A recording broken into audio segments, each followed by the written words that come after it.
بسم اللہ الرحمن الرحیم۔ آج ہم بات کریں گے ماہ شعبان المعظم میں ایک ایسی برکت والی اور فضیلت والی رات ہے جس کو شب بارات کے نام سے جانا جاتا ہے۔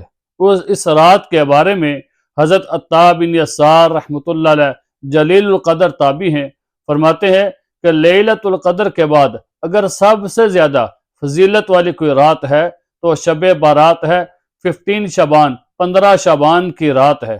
اور اس رات کے بہت سارے نام ہیں، جن میں سے ایک نام یہ ہے کہ لیلۃ المبارکہ، برکتوں والی رات ہے۔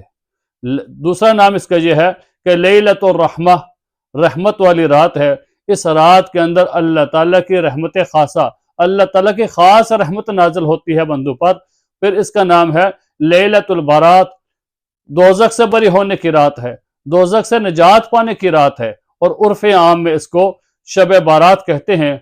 شب فارسی کا لفظ ہے اور اس کا معنی بنتا ہے رات، اور بارات یہ عربی کا لفظ ہے اور اس کا معنی ہے بری ہونے کے، نجات پانے کے۔ تو اس رات کو گویا کہ بہت سارے لوگ دوزخ سے نجات پاتے ہیں، دوزخ سے بری ہوتے ہیں، عرف عام میں اس کو شب بارات کہتے ہیں۔ پھر اس رات کو کیا ہوتا ہے، حضرت عائشہ رضی اللہ تعالی عنہا ارشاد فرماتی ہیں، حضور نبی کریم صلی اللہ علیہ وسلم نے پوچھا، اے عائشہ تم جانتی ہو کہ اس رات کو کیا ہوتا ہے؟ تو حضرت عائشہ رضی اللہ تعالی عنہا نے دریافت کیا، پوچھا یا رسول اللہ صلی اللہ علیہ وسلم اس رات کو کیا ہوتا ہے؟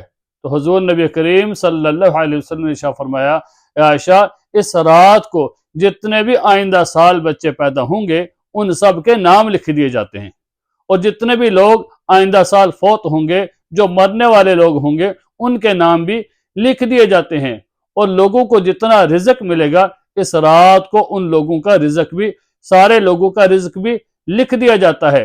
اور اس رات کو پورے سال کے نامہ اعمال، لوگوں کے جتنے اعمال ہیں وہ اللہ تعالیٰ کی بارگاہ میں اللہ تعالیٰ کے حضور پیش کیے جاتے ہیں۔ حضرت سیدنا صدیق اکبر رضی اللہ تعالیٰ عنہ روایت کرتے ہیں، رسول اللہ صلی اللہ علیہ وسلم نے ارشاد فرمایا، اللہ تعالیٰ آسمان دنیا پر اس رات کو تشریف لاتے ہیں اور بہت سارے لوگوں کی مغفرت فرما دیتے ہیں، سوائے 2 لوگوں کے۔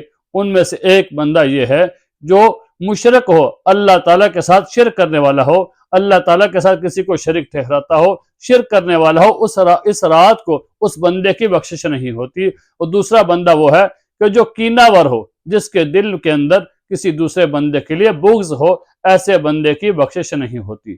ایک دوسری حدیث کے اندر فرمایا رسول اللہ صلی اللہ علیہ وسلم نے، جس کا مفہوم یہ ہے کہ اس رات کو اللہ تعالیٰ تمام اہل زمین کی مغفرت فرما دیتے ہیں، سوائے 2 لوگوں کے، جن میں سے ایک مشرک ہے اور دوسرا کینہ ور ہے، کہ جس کے دل میں کسی کے لیے بغض ہو۔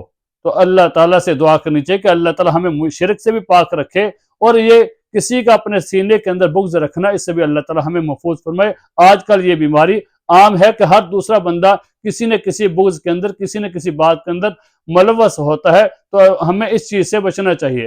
حضرت عائشہ رضی اللہ تعالیٰ عنہا روایت کرتی ہیں، رسول اللہ صلی اللہ علیہ وسلم ایک رات میرے پاس تشریف لائے، اور حضور علیہ السلام نے اپنے کپڑے اتارے، پھر تھوڑی دیر کے بعد پھر کپڑے پہن لیے اور پھر جلدی سے چلے گئے۔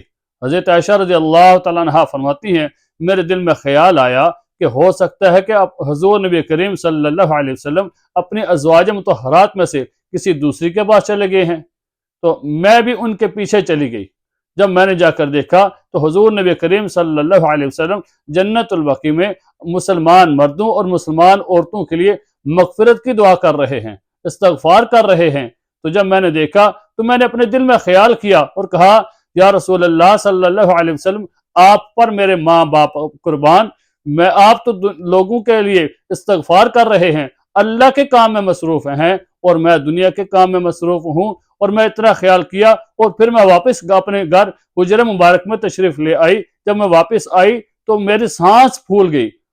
تھوڑی دیر گزری کہ حضور نبی کریم صلی اللہ علیہ وسلم بھی واپس حجرے میں آئے اور میرے سانس پھولنے کی وجہ پوچھی۔ تو میں نے کہا، یا رسول اللہ صلی اللہ علیہ وسلم آپ میرے پاس تشریف لائے، تھوڑی دیر آپ نے کپڑے اتارے، پھر آپ کپڑے پہن کر جلدی میں واپس چلے گئے، تو میں نے سمجھا کہ شاید آپ یہاں کسی دوسری بیوی کے پاس چلے گئے ہیں، اور نوبت یہاں تک پہنچی کہ میں آپ کے پیچھے جا کر میں نے دیکھا کیا آپ بقیہ غرقت کے اندر مسلمان مردوں اور عورتوں کے لیے مغفرت کی دعا کر رہے ہیں؟ پھر میں گھر میں واپس آ گئی۔ حضور نبی کریم صلی اللہ علیہ وسلم ارشاد فرماتے ہیں، فرمایا عائشہ کیا تم نے یہ خیال کیا کہ خدا اور خدا کا رسول تمہارا حق ماریں گے؟ کیا تمہارا حق کھائیں گے؟ کیا تم نے یہ خیال کیا؟ حالانکہ بات دراصل یہ ہے کہ جبریل امین میرے پاس تشریف لائے اور آ کر مجھے کہا کہ آج 15 شعبان کی رات ہے، 15 شعبان ہے، شب بارات ہے، تو آج اللہ تعالیٰ بہت سارے لوگوں کو دوزخ سے بری کریں گے اور قبیلہ بنو کلب کی بکریوں کے بالوں کے برابر اللہ تعالیٰ لوگوں کو دوزخ سے آزاد کریں گے۔ لیکن کچھ لوگ ایسے بھی ہیں کہ جن کے اللہ تعالیٰ مغفرت نہیں کریں گے۔ ان میں سے ایک بندہ یہ ہے جو شرک کرنے والا ہے، اور دوسرا کہ اپنے دل کے اندر کسی دوسرے کے لیے بغض رکھتا ہے، اور تیسرا جو بندہ والدین کا نافرمان ہے، اور چوتھا بندہ جو شراب کا عادی ہے، اور پانچواں بندہ وہ ہے جو اپنی شلوار کو ٹخنوں سے نیچے لٹکانے والا ہے۔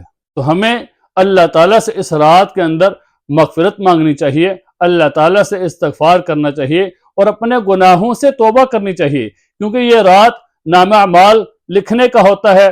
اللہ تعالیٰ کی بارگاہ میں نامہ اعمال پیش ہوتے ہیں، اور اس رات کو لکھا جاتا ہے کہ اس کو کتنا رزق ملے گا، کہ کیا ہوگا اس بندے کے لیے۔ تو ہمیں اس رات کے اندر اللہ تعالیٰ سے اپنے گناہوں سے معافی مانگنی ہے، اور اپنے لیے استغفار کرنا ہے، دعائے مغفرت کرنی ہے، اور اللہ تعالیٰ سے ہمیں جو چیز چاہیے اللہ تعالیٰ سے اس رات کو ہمیں مانگنی چاہیے، کیونکہ اللہ تعالیٰ نے ہر بندے کا رزق اس رات کو لکھوانا ہوتا ہے کہ اس بندے کے لیے اتنا رزق مقرر کیا جائے گا، تو اس رات کو لکھا جاتا ہے۔ تو ہمیں جو کچھ بھی چاہیے اللہ تعالیٰ سے مانگے، اور اللہ تعالیٰ سے اپنے گناہوں سے توبہ کریں۔ فرمایا کہ التائب من الذنب کمن لا ذنب لہ، گناہوں سے توبہ کرنے والا بندہ ایسے کہ گویا کہ اس نے کوئی گناہ کیا ہی نہیں ہے۔